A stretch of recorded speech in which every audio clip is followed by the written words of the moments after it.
அன்னமீனும் கைகளிலே ஆடி வரும் பிள்ளைதே, உன்னருகில் நான் இருந்தால் ஆனந்தத்தின் எல்லையதே. காயத்ரி மந்திரத்தை உச்சரிக்கும் பக்தனம்மா, கேட்கும் வரம் கிடைக்கும் வரை கண்ணுறக்கம் மறந்ததம்மா.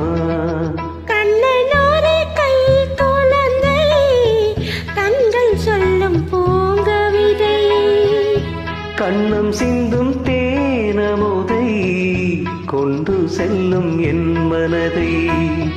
கை